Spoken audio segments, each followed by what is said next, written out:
Welcome viewers. I want once again to talk about COVID-19. COVID-19 is an issue, and I've just seen that the numbers have gone to 603.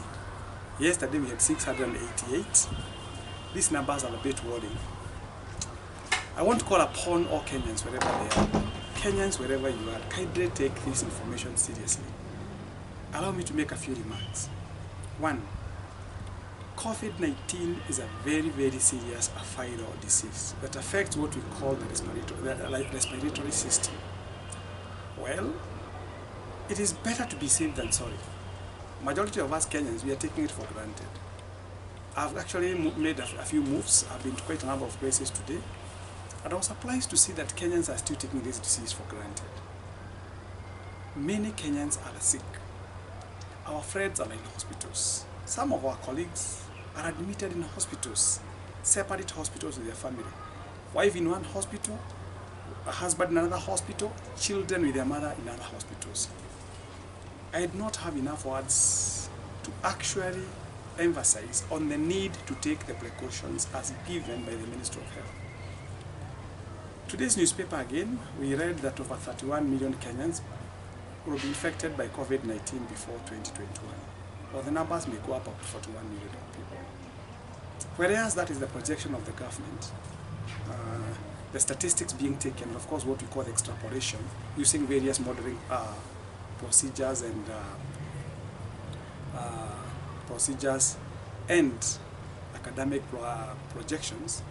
I would urge all Kenyans to take precautions. Kindly wear your mask. I repeat, kindly wear your mask anytime you go to a public place. Number two, please remember to wash your hands. How much time does it take to wash your hands? With your soap. Wash your hands. Wash them thoroughly well for 15-20 seconds. Please make sure that you observe what we call physical distancing. Physical distancing means from one person to another, you must maintain what we call 1.5 meter distance, and if possible 2 meter distance. Avoid overcrowded places. I'm so saddened, and I even commented on my Twitter account, to see politicians who are supposed to be on the front line advising Kenyans what to do to avoid this COVID-19. They are still trying to bring people together. And the sad thing is that those politicians, they have money. In case they get sick, they know where to go. In your case, it is hard to mouth. Surely, why would you risk your life like that? Don't go to those gatherings. Allow me to echo the words of Mutahi Kagwe, the Minister for Health. Kindly avoid those meetings or those public gatherings like plague. For your own sake and for your family's sake, COVID-19 is real. COVID-19 is real. The president might have lifted what we call the cessation, and even might have removed what we call the lockdown and only left the issue of curfew. But just like the president has been saying on matter security, it begins with you first. You have a family. You love your family. Surely, this is not what we call a physical fight, where we know, for instance, that Al-Shabaab are coming from this particular direction, and therefore we can be able to marshal our military to countercheck the effect of terrorism. This is an invisible enemy. And the only way to fight this invisible enemy is to observe the protocols and guidelines given by the Ministry of Health. It amazes me to see the level of ignorance and arrogance exhibited by Kenyans, by fellow Kenyans. When you enter into a matatu and the matatu is full, why should you enter into a matatu that is full in the first place? Why? Why are you in a hurry?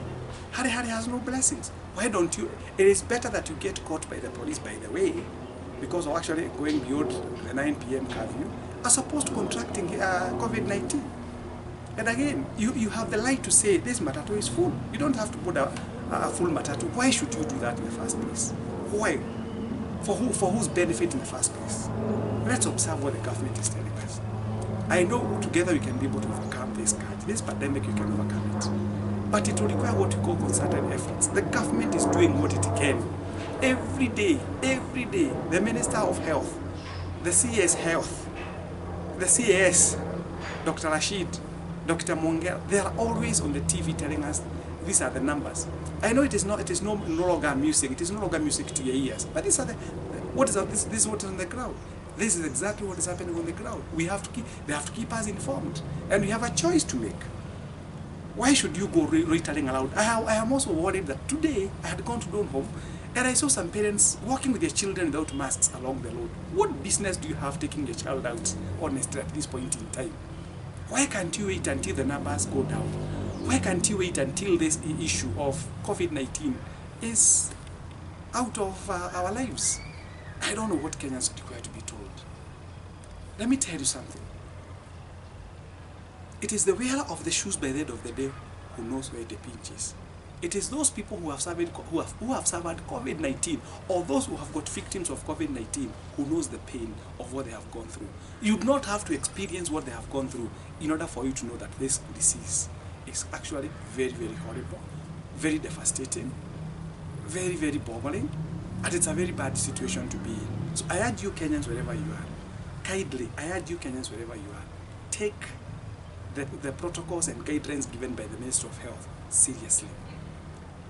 Wash your hands, I repeat. Wear your mask. Keep physical distancing.